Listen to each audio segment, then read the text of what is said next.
Bienvenidos, señoras y señores, to the Bleed Los podcast. We have another episode here of the Carne Asada. This episode of the Bleed Los podcast is brought to you by BetOnline.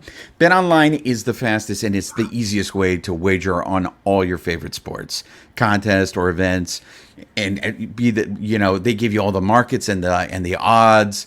Lines, you can find reviews. You got news on every league: Major League Baseball, the NFL, NBA, NHL, combat sports, esports, even golf.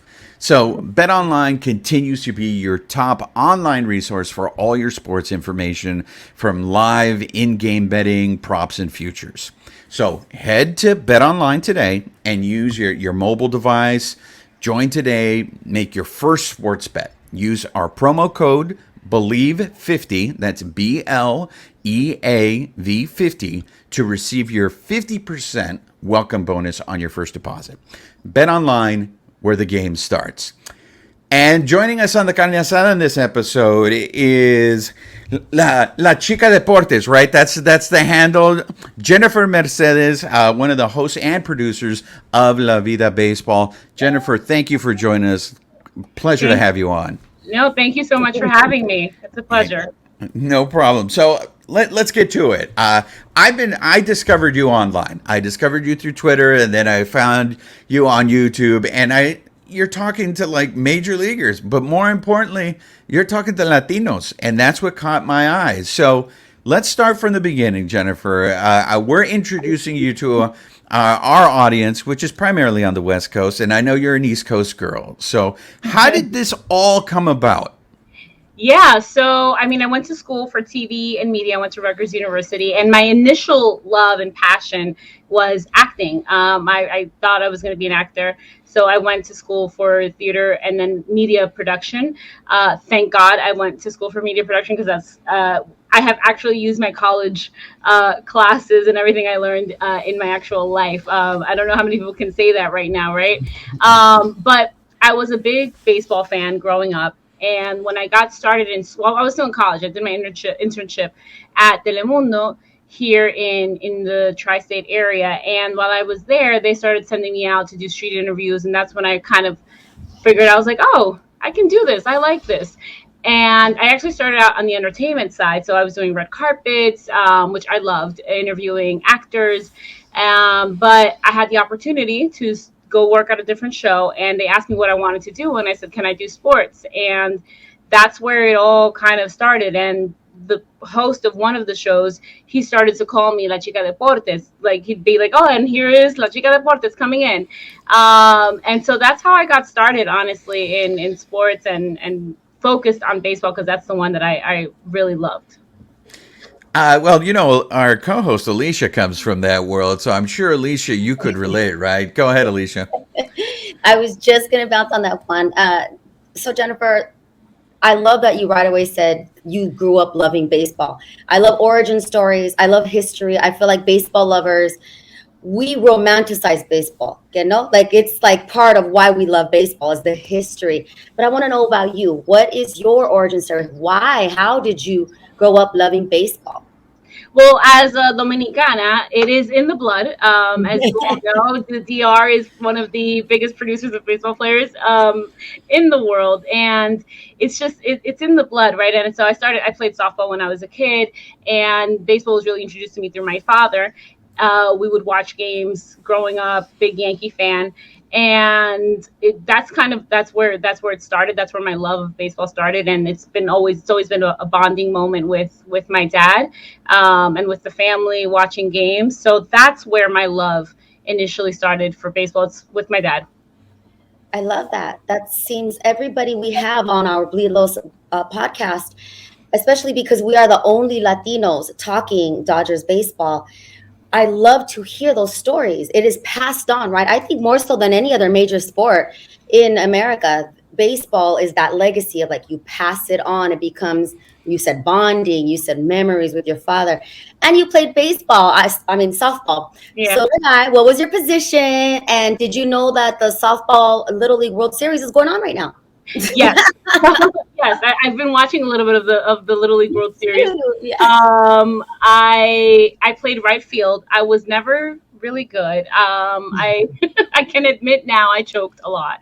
Um, but I loved the game, right? I mean, I love to go out there. I love to play the game. Thankfully, I didn't actually want to compete at a higher level. I knew if I wanted to play in college, it was like a job, right? It's a job to play collegiate sports. So I played from little league through high school was what I played. So I played right field.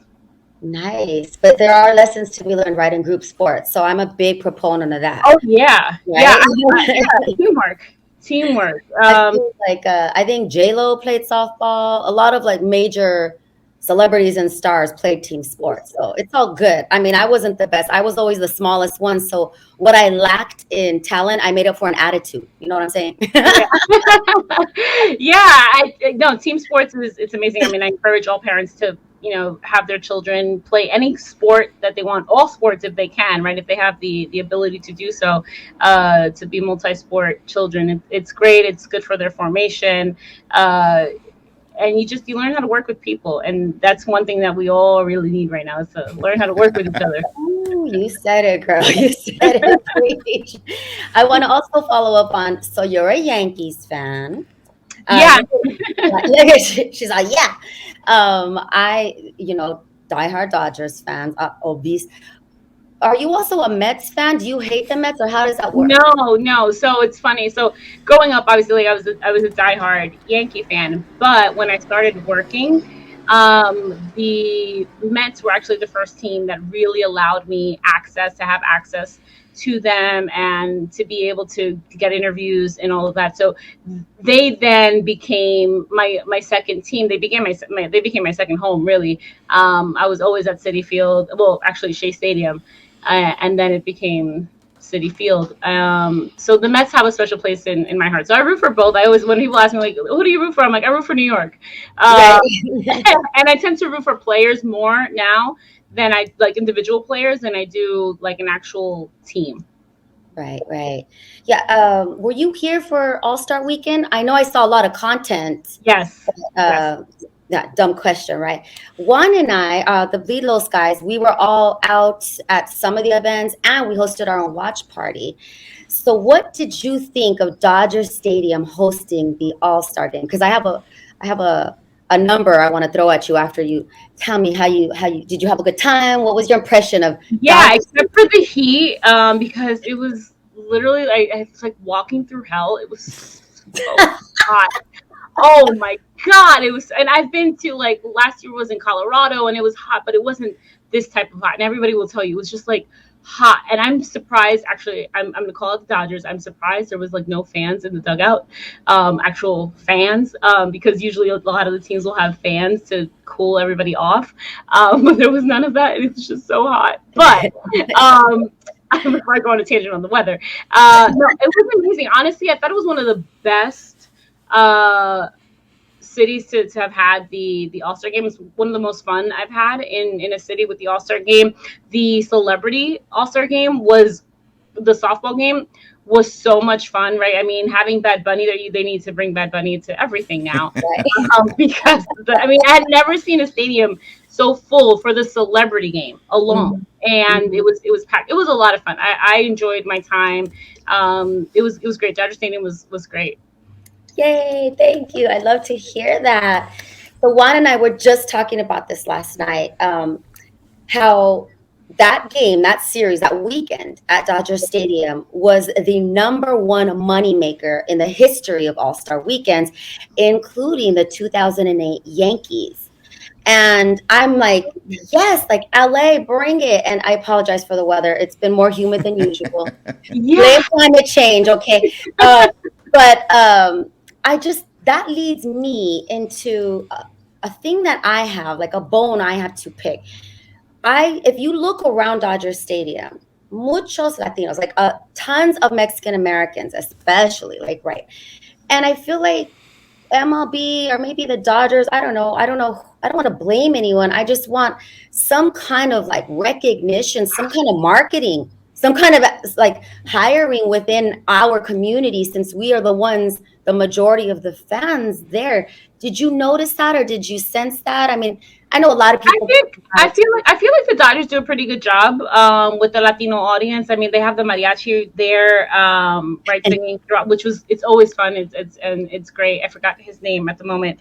Who sings throughout the game sometimes? Julian Torres. Yes, Julian Torres was great, and he sang the national anthem. Which was kudos to them, right?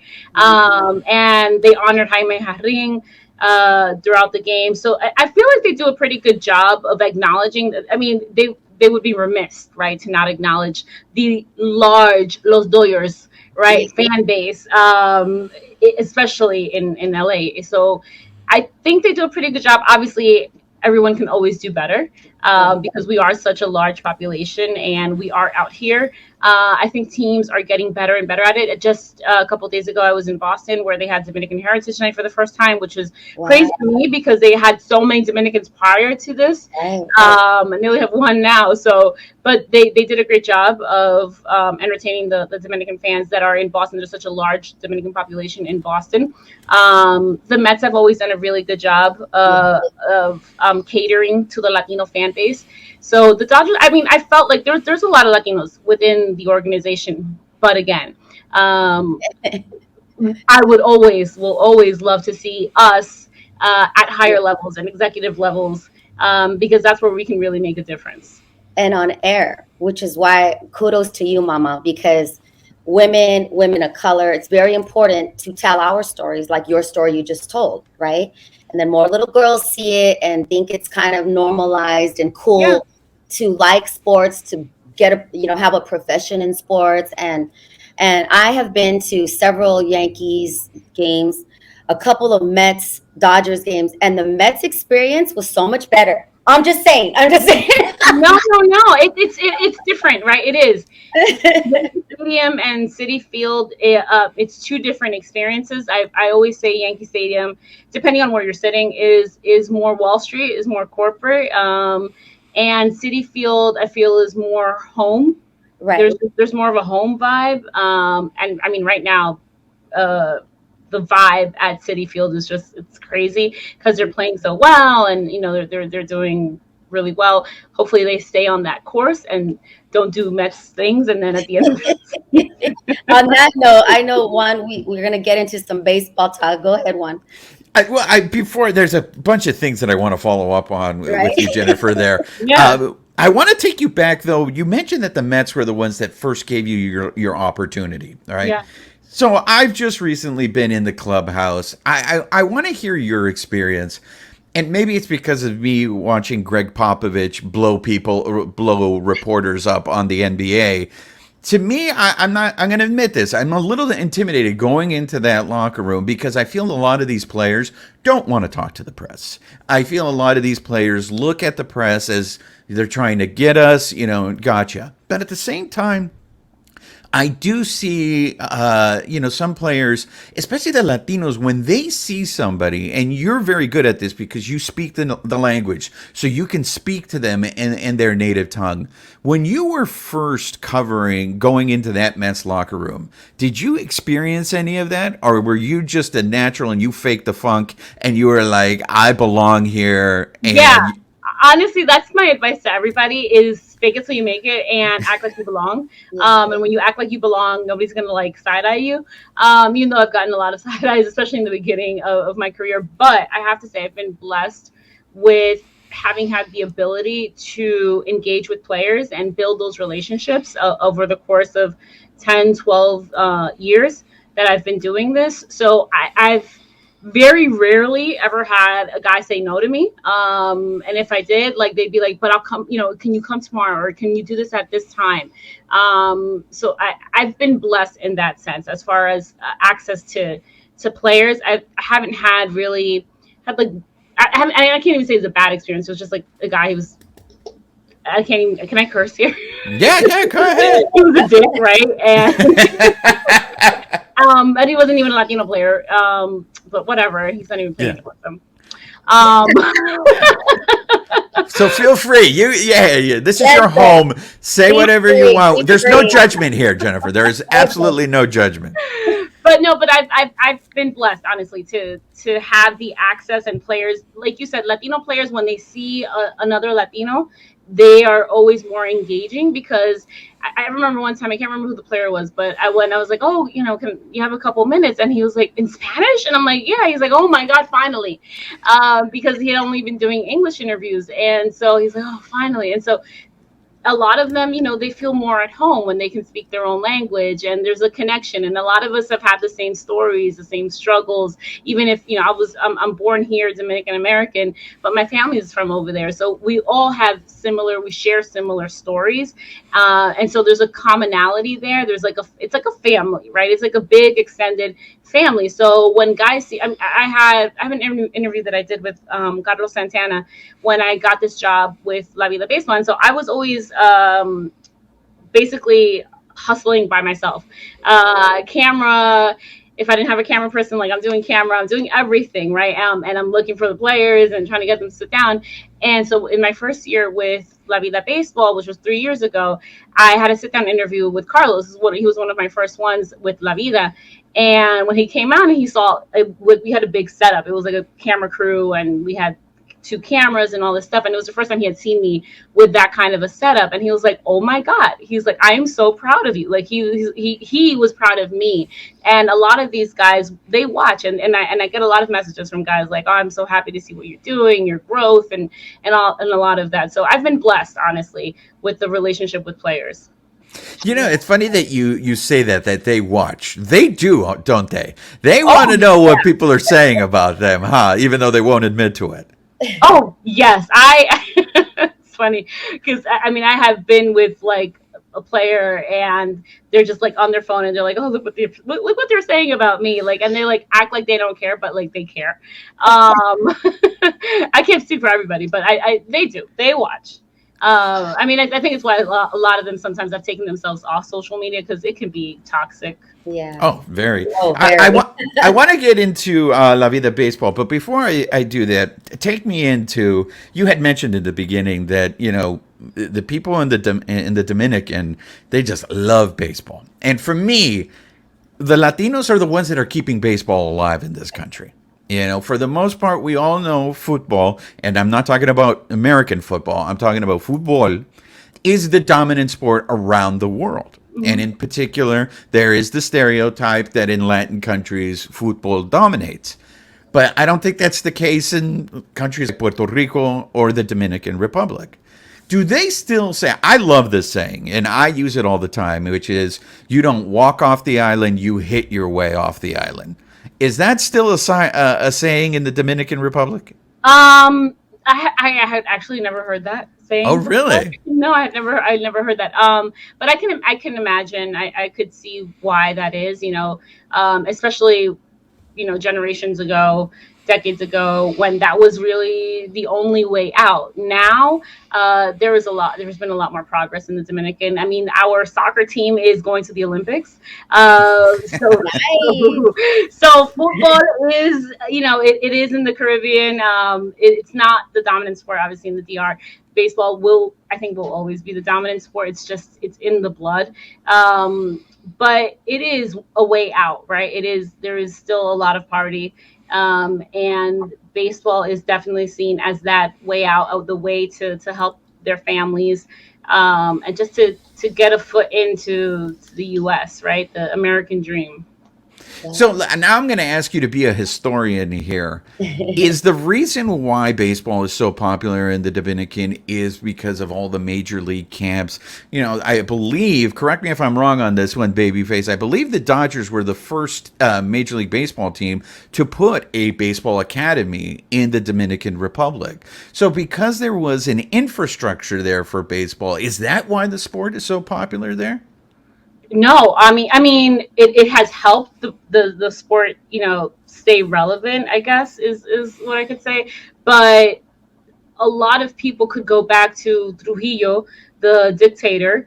He actually built the first baseball stadium. He built what is now known as Juan Marichal, El Estadio Quisqueya Juan Marichal. And so he was big into baseball. I mean, there's a lot of stories actually with Trujillo that I want to like delve into and learn more about. He actually, there's a story about him bringing Satchel Paige to the DR to play, and a couple of the Negro League players to play in this tournament that he had.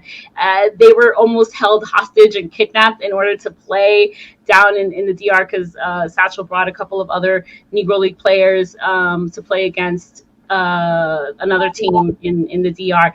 But it stems back, generations and generations. So yes, the academies have helped to progress the game. MLB has really tried to get it into every corner of the country. It's definitely available in every corner of the country, right? I mean, you see the kids playing vitilla, which is like stickball, or some people call it plaquita. And so the love of the game is, I would say, everywhere in the country. And now there is more access to becoming more a professional. There's a lot of leagues, there's a lot of academies, not just the Major League Baseball academies, right? But there's a lot of other academies that are just there to build the baseball players. One of my greatest hopes and wishes is that along with the academies, MLB will actually become responsible for these kids' education and actually obligate these players to finish high school, because they're not obligated to do so. Some teams, it kind of works on a team by team basis. Some teams do allow it. Some teams have great programs. The Yankees, the Phillies, I believe the Mets as well have really great programs. The Diamondbacks have great educational programs where they allow them to finish, basically get their GED. So that's my greatest hope. And I'm sorry I'm going on a tangent, but No, I love this. I love this. Because I knew nothing about Trujillo. So I love that you're educating me. I'm a little embarrassed of how ignorant I am when it comes to that. But the whole Trujillo thing, I didn't know. I really have always been fascinated by the Dominicans' love of baseball. And you have the Cubans and the Puerto Ricans also. So that part of the world, I was always curious about where that love of baseball came. I do want to transition how you got involved with La Vida Baseball because, well, why don't you tell our audience before I butcher it, why don't you tell us what La Vida Baseball is all about? So La Vida Baseball is a digital platform where we basically tell the Latino players' story. And it's a platform where players can come and feel comfortable and share their experiences, but also it's the culture. We talk about the music, the food, everything that encompasses Latino baseball culture. I started actually with my own program about 12 years ago called La Chica Deportes, my name. And I was doing that. I had been doing that for about 10 years. And we said off camera, is this my day job? At that time, it was not my day job. I was working with my mom. I was doing a bunch of whatever I could, right, to sustain myself and sustain my show, because I was doing everything, sales, everything.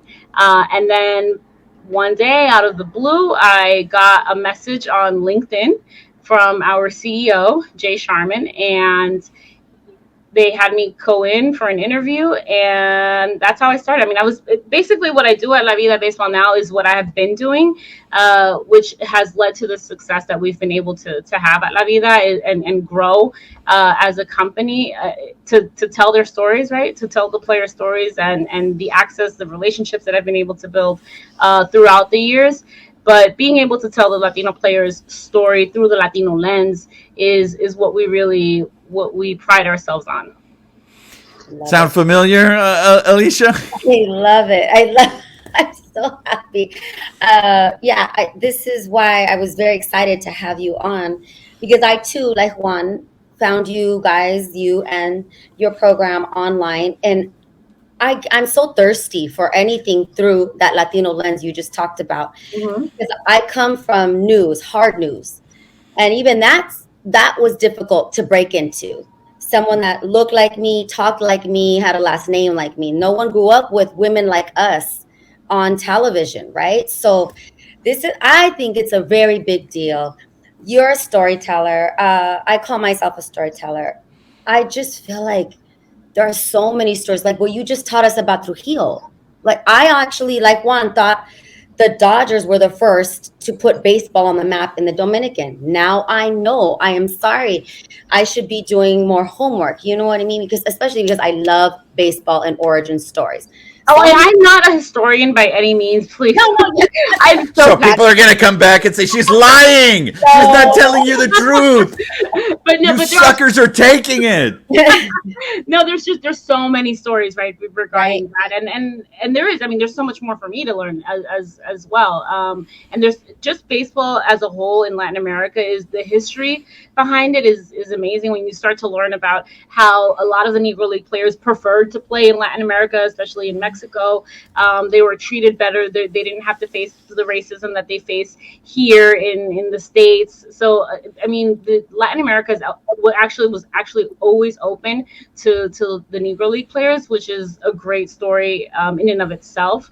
So yeah, please, learn more about it. Everybody, we all need to do Yeah, that. no, I hear you. I hear you. And that's why I actually wanted to learn more about your love for the Yankees and the Mets because I don't know about you, but my hopes for this season is a Yankee Dodger World Series. Any thoughts on that? I mean, the way the season's going, I'm just saying. I mean, that's the right. That's the dream for a lot of people. A lot of baseball fans is Yankees Dodgers. But here on the East Coast, it's a lot of Yankees Mets. I mean, the Subway Right, Series right. Yeah. would be amazing.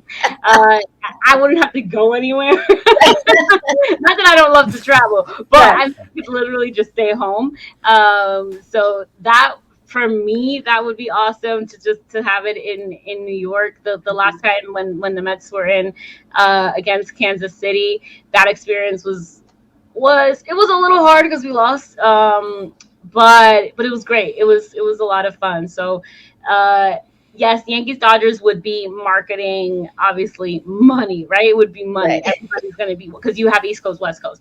But a Subway Series would be nice. You know what, Jennifer, and this is for both of you guys, because Babyface and I were having this conversation yesterday about, do we want to see Dodgers Astros or do we want to see Dodgers Yankees? And we were talking about the fact that it's like, look, it's been about 40 years since the Dodgers and the Yankees met in the World Series. We like to refer to it as the Clásico, right? We want to see, but you bring it up, Jennifer. I think that's lost on a lot of people. The fact that the Dodgers and the Yankees would always meet in the World Series, and for the most part, the Yankees would always hand it to the Dodgers, right? Yeah. So, I mean, would that be good for baseball? Do you guys think? Yeah.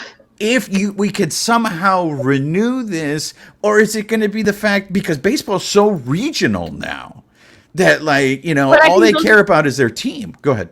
Yeah, no, I was gonna say, but I think those are two teams that widen the scope, right? They're not as regional. The New York Yankees are the well-known team around the world. Like if you don't even follow baseball, you know who the Yankees are. You have a Yankees cap. Like any part of the world, you can see somebody with a Yankee cap. And the Dodgers is, I think, right there next to the Yankees because of the history. So I think it'd be great for baseball. I don't think it would hurt at all. I mean, I'm sure MLB is just like praying to the baseball god to finally let it happen. But we shall see. Well, could the best case scenario be a Dodgers Mets NLCS and then a Dodgers Yankees World Series? Yeah, or vice versa. I mean, Alicia, what do you think? Do you think that rivalry is lost? Because you had the late 70s and you had the early 80s. That's the most recent. We have a bunch of... Yeah, go ahead, Jennifer. Yeah, no, I don't think that rivalry that existed before is as heavy, is as like passionate, but it's still there, right? And I think the rivalry exists more amongst fans than yes, yeah, you're right? Absolutely right. Yeah. All right, Alicia, tell them what a big fan you are of Yankee fans. What? No, I was trying to stay away from that. We love her. It's just the experiences I've had with Yankees fans. I just don't get it. We're sunshine here, and we're being equated as the West Coast evil empire. Do you subscribe to that? I know it starts with the money that we've spent, but we're sunshine, we're smiles. We play, we let our players, have long hair. Like, we don't have many restrictions. Oh, there's the shade. The shade is coming. Oh, The listen, shade- I can't stand that rule. I think it's I think it's so antiquated. I mean, what they do to those poor guys when they had to take off their beards, it's like, it's brutal, because some of them, you just change the whole face, and it's like, why'd you do that to them? Like, at least the 5 o'clock shadow. I'm all for a beard. Like, No more, no more. Yeah, in fact, Joey Gallo just hit his first home run for the Dodgers. And I was so surprised that so many journalists in the clubhouse kept asking him about his facial hair. Because now he's got and he was like, yeah, I've always liked having a beard, this and that. And I don't know, you guys even, is there such a thing rather as the curse of Joey Gallo? Like, I know you guys have won one game since the trade deadline or something like that. I mean, no one's keeping score. Yeah, nobody's keeping score, but no, I don't think so. Are they not playing well? Yeah, they are not playing well right now. I think they'll get back on track. I don't think it's a big issue. Joey, I'm happy for Gallo, right? Like, he played so bad here, and he was very well aware of it. I mean, I think to the point where I think I heard he couldn't even he stopped going out because he was getting right, and that's horrible. That's sad. But it's New York. He's very passionate about things sometimes, about the wrong things, because whatever. Game. At the end of the day, it's a game. So I'm happy that he. I hope he does really, really well. That's my hope for him. As far yeah, no. I just like having fun with that, like the curses and stuff like that. Like, I feel that's such an East Coast thing to have such history where one game, one player, one fan can ruin someone's career, a team's like legacy. So that's what I'm saying. Do you subscribe? Do you think the Dodgers are the evil empire? Because I take offense to that. No, I think a lot of people think that the Yankees are the evil empire. I don't really hear that about the Dodgers. I wouldn't say that. And honestly, for me, it's like, if you've got the money to spend it. I don't care. It's not their fault that they can spend money. If they can spend it and they can make their team better, do it, right? And the Yankees have always been known for that, especially when Steinbrenner was around, right? I mean, if he could spend millions and millions of dollars, nobody was going to stop him. So they got it. Do it. I have never been someone to tell people like what to do with your money. If you got money, and as long as you're helping people, which the Yankees do, like they have their hope, they do a lot in the community. So as long as they're helping people at the same time as they're spending all that money, I'm fine with it. I'm cool. You nailed it. Because both the Dodgers are the same way. They are so community driven and community involved. And you're right. I mean, this is America, right? If you got the money, you spend it. That's what capitalism is. Exactly. I don't tell anyone how to spend their money either. And jumping on top of that, so today I'm going to stick with your Yankees and the Mets. Now that I know that they are both your team, can the Dodgers get some love? Like, what's up with this West Coast bias? Like, we've had a lot of guests here, not Dodger, focused, but they admit that it exists. What is your thought on the West Coast bias? And why does MLB treat us so poor? Today, they ranked these top 10 power hitters. Yankees had 2 players. The Mets had 2 players. The Yankees had number 1, Aaron Judge, of course. Dodgers can't even get a sniff. Like, what is that? I don't know. I mean, I don't know if there's a bias per se. I mean, MLB does have its favorites, I think, obviously, and the Yankees being one of them. It is. They have ratings, and it is what it is, right? I don't know. I was going to say something very shady, but I don't want. No, do it. Come on. Come on. It's going to endear you to our audience. You know that. There are people who believe that maybe the Dodgers need to win a World Series outside of a pandemic, outside of a short season. Ooh, that was shade. That was shade. Not me. They won. They won. It was the season, and it was what it was, and they took advantage of it, and they won. So, I mean, it's like when a team that has been in last place all of a sudden wins a wild card game, and then they go on to a World Series, right? Like, they took advantage of it. They played better than you. So it is what it is. To me, whatever team wins, they played better. That's it. Right. I mean, and they all had the same situation. So yeah, it's not like other teams had a disadvantage. And we've been winning. I keep telling anyone who will listen, we are so spoiled. Dodger fans are so spoiled. Like Yankees fans, right? It was like the Yankees were for a while. Yeah, we were always expected to win. If you guys haven't seen the Derek Jeter documentary, The Captain, on ESPN, right?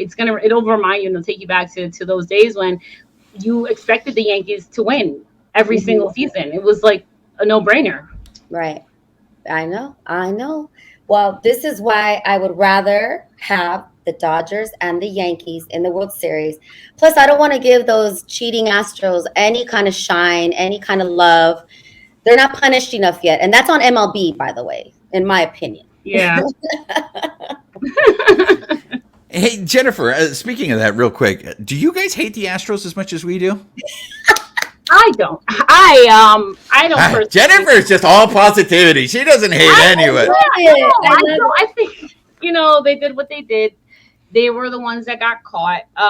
We don't know really how many other teams have been doing this. There's levels of it. And yeah, it was egregious. And they got caught, and it's not, this is what I say. It's not their fault that MLB didn't come down on them, right? It's not. Yes. It's not. You can't hold it against them. It's not like they're going to be like, oh, aren't you going to suspend me? I mean, I did something wrong, right? No, they're not going to do that. If MLB decided not to do that, it's on MLB. I mean, should there have been more punishments? Yes, I believe so. But there weren't. So I'm not going to hold that against the Astros players for not getting suspended. That's nothing they could do about that. Should the title have been vacated? Asterisk, maybe not. Should there just been no, like the strike season? Should there have just been no champion that year? No, I don't know. No, that cheating caused men to lose their livelihoods, like their jobs. It wasn't just they wanted. Yes. That's true. I mean, I believe that to be true. I also, though, think just like steroids. You still need to be able to hit the ball. There are people we know players who use steroids and we don't even talk about them anymore, right? Like there was like a blip in the radar. So I think you still need the talent to pull it all off. Did they have help? Yes, of course. But I am of the belief that you still need the talent in order to succeed. And obviously the Astros did have the talent, even though, that one home run, what was it, against Chapman, that was always questionable. I was like, oh, that one hurt. That one hurt a little bit. But at the end of the day, you know what? Just got to beat him now. That is true. We're going to start wrapping things up, with Jennifer. But I did want to ask you a few questions. You were just in Boston, you said, for a heritage night, a Dominican night. You were surprised that this is the first time they've had one. Are heritage nights, because the Dodgers have a lot of heritage nights out here, are heritage nights condescending? No. What do you mean? Like, do you feel like they're patronizing? Hey, we're going to give you a night where we're going to recognize you guys as fans. No, I don't think it's patronizing. I think, is it, yes, like a marketing ploy? Of course, right? I do think that. But at the same time, you're acknowledging us, and you're being acknowledged is always a good thing. Knowing that we exist is always a good thing. Now, should it be done more often? Is there different ways of doing it? Yes.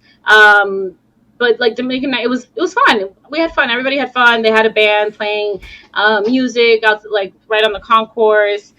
They acknowledged some of the prominent Dominicans in their team, as far as like executive levels and front office people. They brought out Cuckoo, Olivia Gonzalez, I believe is her name, from the Golita Chronicles, which was just unfortunately canceled on HBO Max. Yeah, yeah, it sucks. But they brought her out. I mean, and I saw her, I was like, Cuckoo! Like, oh my god! So they did a really. I think they did a good job. I don't find it condescending now. So you mentioned earlier, it was very interesting that a lot of the African American players would go and play in the Dominican because they felt more comfortable. And you just mentioned about the acknowledgement, right, of Latinos in there. There has been talk, and I don't know how much headway has been made into it, about retiring Clemente's number across Major League Baseball. Now, for us, we idolize Fernando Valenzuela. Fernando Valenzuela is for a lot. It's the reason, in my opinion, that stadium is full of Latinos is because of Valenzuela, and the fact that Valenzuela's jersey is not retired at Dodger Stadium, to me, it's inexcusable and it's embarrassing, honestly, to tell you the truth. So when you hear the Clemente, unfortunately, he's before my time, so all I know is the stories.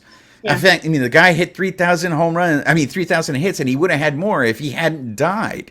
You hear old timers talk about Clemente, just like how amazing. Jackie Robinson is who he is for African Americans. Is Clemente that guy for Latinos? Should Clemente's jersey be retired across the board in Major League Baseball? Oh, Clemente, I mean, for sure. He's in the Hall of Fame, right? I don't understand why we've had to beg and plead MLB to do so, to retire the number. It makes sense. Everybody wants it. The players want it to be retired. They've all been campaigning for that. So I don't know why. I don't know why it hasn't happened.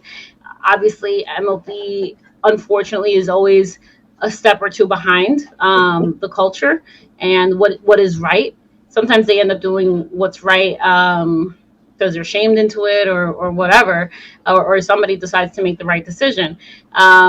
But I don't know what it's going to take for that to happen, for the number to be retired, because Clemente's impact on not only baseball but culture, same as Jackie, that it goes beyond baseball, right? I mean, he was a civil rights activist, and that's something that a lot of people don't talk about, because just like Jackie, they like to whitewash the history of it, right? I mean, he was in contact with Martin Luther King during his time. So there's a lot to that story. And so to not honor him in that way and retiring the number, I don't know. But MLB will MLB. I mean, you want to keep the legacy alive, right? What a better way to have the legacy stay alive when some young kid goes, why is 21 retired? And then you can have people talk. And if you don't know about Clemente, find out about Clemente. Yeah, I mean, and to that point, right, like you have Manny Miñoso and Luis Tiant, and I mean, Manny, who was just recently inducted into the Hall of Fame, right? A lot of players would say that he was their Jackie when he had the opportunity to play. So there's a lot of things that MLB needs to get right when it comes to honoring our people. Alicia, you got anything before we wrap up? I was just going to add, you said it yourself, Jennifer, that maybe they're waiting for the right marketing moment. Maybe they're waiting for a way to capitalize on it because, back in the day, actually, I think this stat still exists. I should have looked this up before we spoke to you. The average baseball fan, MLB fan, was a 55-year-old Anglo male. Yeah. But I don't think it's that way anymore. I mean, not at my stadium. Not at the Southwest is not like that. What is the ratio at Yankee Stadium? In terms of like, what does it feel like? What does it look like? Is it still like you mentioned corporate earlier? I haven't been since pre-pandemic. I even went to the old stadium. Why don't you all have regular mustard? Oh, sorry, I digress. I walked all over the OG Yankee Stadium trying to find regular mustard. It was like spicy, spicy, spicy. I was like, note to self, bring your own mustard. um, yeah. So, what is the racial makeup at Yankee Stadium for Latinos? Because I know for here in Los Angeles, I'm sorry, I have my niece here, and she's just like dying to stick her head in. Hey! Hello, mija. What's your name? My name is Amelia. Amelia, get pretty. Hi, mija. Hi. But I'll answer your question. So the ratio, I mean, it's pretty mixed. There is obviously, depending on what area you're sitting in, there is the majority white men. I'd say 40s, 50s. I think if MLB allows for the game to continue to go in the way in which it's going, as far as letting the kids play and allowing players to have fun, allowing the celebrations, even with a lot. I don't know if you guys seen like the productions that the teams have been doing with the closers, even that kind of stuff, right? Like, yes, make it fun. Like, it is entertainment. We are watching this for an entertainment purpose, right? So all of that production stuff, if they allow that to happen, then the fan base will continue to skew younger, which is what they want. And they're making an effort. They need to make more of an effort. I always say, I'm like, they need to hire former NBA people, because the NBA has done such a good job of playing to the different to a diverse fan base. One of the, I don't know if I would call it a cause, but I guess I can call it a cause. Mookie Betts. Did you see or notice the shirt that he was wearing while he was taking? During All-Star weekend. Yes, we need more Black people in baseball, and I agree. Right, we need more Black people in baseball on so many different levels. We have a group chat called Black Girls Love Baseball that I'm a part of, and we talked about that shirt, and we're always trying to highlight us, right? So yes, I agree. We need more Black people in baseball, more Latinos, more Asians, more people of color, period. Because it's the only way for the fan base to feel seen. If you have us at the higher levels making the executive decisions, we know who to call. We know what's right and what's wrong. You're not going to have a moment where we're going to have to put out an apology and say, "Oh, I'm sorry if you guys were offended. We missed the mark on something." Because if you have us there in front offices, we can tell you, "Oh, that might not work." Exactly. So, Jennifer, we're going to end the show the way we always end the show, but I want to pay homage to you with the little fun questions that you ask the players. Your Bad Bunny versus like Daddy Yankee, that kind of stuff. So we want to have a little fun with that. But first of all, I want to congratulate you. You were you were given the Focus earlier. Was it a month ago or something on YouTube as being the MLB Creator Spotlight? Yeah, that was fun. I don't really I don't get nervous that often, but I was actually very nervous for that interview. But yes, it was a great honor. Yeah, you made it now, right? You officially made it now that everybody's putting the spotlight on you. My bank account says otherwise, but So some quick questions before I get to the last one. The World Baseball Classic. I love it. We're big fans of it here. We're proponents of it. We want to see it succeed. I just don't see how, or maybe I just don't trust it in Major League Baseball's hands to make it work, because I don't think anyone's going to want to stop the middle of the season and go ahead and play that tournament. It does surprise me that Paul Goldschmidt and Mike Trout have committed to playing it. It feels like now, even though the United States won the last one, it seems like maybe they're starting to take it a little more serious, because I feel like Puerto Rico, the Dominican Republic, they always bring it. Do you think with Goldschmidt and Trout and bigger American players committing to us that this is the tide is turning on the World Baseball Classic? I hope so. I mean, that's one of my favorite events. Period. I love the WBC. It's one of my favorite. I mean, my like the memories that I have that I consider my favorite. A lot of them are from the WBC, and thankfully, I was able to be there at the last one. And I think they're doing right by having a lot of the rounds be in Miami. Because you have a large Latino fan base. I mean, it's close to the DR. Like when the DR played in the last WBC, the stadium in Miami was full of Dominicans. I mean, it was packed and it was an amazing experience. So they're doing that right. So I hope that continues. And I mean, I feel like even yes, you need some of the American stars, but there are so many Latino stars that will draw a lot of people as well. I hope it succeeds. I mean, I hope it never goes away. I love the WBC. No, you're right, and people travel. When it was one of the games at Dodger Stadium, the Puerto Ricans took over that place. I mean, they had tambores and and they were they weren't even in the seats. It was like in the middle of the walkway in the concession stands. Yeah. They all started like forming a circle, and it was a party. It is an amazing environment. Even when the Japanese team was playing and they had drums out in left field, it was like it was so much fun, and that's why I root for the success of it. One other question before we go, and that is, this is Jaime Jarrin's final season. To us, especially on this show, we had the honor of speaking to the maestro. He is just as important as Vin Scully.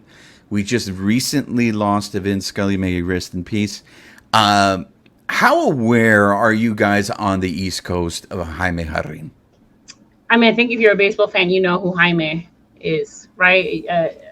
And like you said, he is just as important as Vin Scully was to baseball. That the voice, he's legendary, and I'm aware. I think a lot of people in baseball who follow baseball are aware, know who Jaime is. Would I love more people to know? Yes, of course.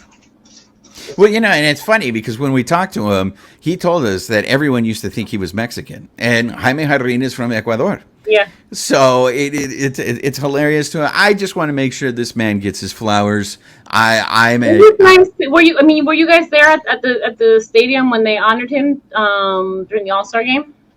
No, we were not there. Oh, but it was a nice tribute. Everyone stood up. It was one of the biggest, standing ovations, I believe, of the night. So it was nice. And I always say, give people their flowers when they're alive. So I was very happy that they've been doing that. It's sad to see him go, right? His final season. But what a legend. You know what? Now I'm happy they gave him his flowers, but now I'm pissed because did they show any of that? Did they show Jarrin getting the standing ovation on the All-Star game coverage? I don't know because I was there, so I wasn't watching on TV. But I would think that would be going all over social media, that the Dodgers would be pushing that out. I didn't see any of that. Did you see that, Alicia? So we were hosting the watch party, and honestly, that wasn't part of our party. We didn't see it. I mean, we tried to pay attention to what was happening on the televisions, but they played a video, like they played a tribute video, and then he waved to everybody. So if they didn't, wow, what a bummer, because it was so nice. Oh, that sucks. Thank you, Jennifer. Now thank you for letting us know. Find it. Yeah. Exactly. Now we got to go find it. So now we're going to end. You have a segment where you go tacos versus empanadas. We have a segment here because not only are we about the Dodgers, we're about LA, but we are about taco culture. Taco is very important to us. Last night we went on a binge eating late at night. We didn't have tacos, but we were searching for tacos. So it's really more personal. We just want to know where the best taco spots are. So I want to do, in honor of your segment, are you a taco or an empanada person? And go from there. Yeah, so I am an empanada person. Okay. We call them, in DR, we call them pastelitos. So yes, those you can never go wrong with a pastelito, especially when you're for a party. You know, those are the appetizers. Okay, so my next question is, why do you hate tacos? And why do you hate us? I do not hate tacos. I love tacos. I love tacos. But you made me choose. So Yeah. So what is your favorite taco? Like when you go get tacos, what is the best? And what is the place that you recommend? Well, I'll be going to New York next year. Are there any places in New York where I could get a good taco? oh, there's a lot of places in New York that you could get really good tacos. There's a place by City Field called Los Potros. I think it's called Los Potros or Los Potrillos. And they're good tacos. They have good flautas. I love their flautas. Oh. Yeah, it's hard to go there and not have them. My favorite taco, probably tacos al pastor. All right, you're an El Pastor girl. Sounds good. Nice. I also like, fish tacos, but that's not like, No, hey, I love the tacos, girl. you'd be surprised the number of people that come on the show and tell us that fish tacos are their go-to taco. Okay, I thought that was like a no-no. But No. Fish tacos are fantastic. I like fish tacos. And I just want to ask you, what is the Spanish word for beans? For me, it's habichuelas. There we go. All right. So we're traumatized here because we say frijoles, right? Frijoles, yeah. So we've had some Puerto Ricans on the show and we've had Dominicans, and when we say frijoles, se ofenden, right? They're just like, how dare you? They are habichuelas. Are you a person that is triggered by the word frijoles? No, I'm not triggered by it. But it's habichuelas to me. And I mean, you guys cook them differently than we do, right? You have like the baked beans. I don't even know, like, I don't know how to say it in English, but I'll say guisan. La guisa, las habichuelas. Where they're like, they have the sauce and you put them over the rice and all that stuff. Habichuelas. Well, there you have it. We just wanted we want to thank you, Jennifer. We had a lot of fun with you. We appreciate your candor. We appreciate everything that you're trying to do over there in keeping the Latino. I mean, like I've said before, I feel the Latinos are keeping baseball alive. It pisses me off that everyone loves football and now the NBA, and that baseball is now third amongst the major sports. And if they're not careful, football, the real football, might come up. I'm surprised at the number of teams that get support in MLS. Like, those stadiums are packed. Yeah, here in LA, especially. Women's teams as well sell out. Yeah. So I appreciate everything that you're doing to try to grow the sport of Major League Baseball. So best of luck to you. There you have. Oh, Jennifer, where can they find you? Where can our listeners find you? So you can follow us at La Vida Baseball and across all platforms. You can follow me at La Chica Deportes on Instagram. On Twitter, it's Chica Deportes. So look for me there. Fabulous. There you have it. Jennifer Mercedes, ladies and gentlemen. And this episode of the Bleed Los podcast has been brought to you by Bet Online, where the game starts.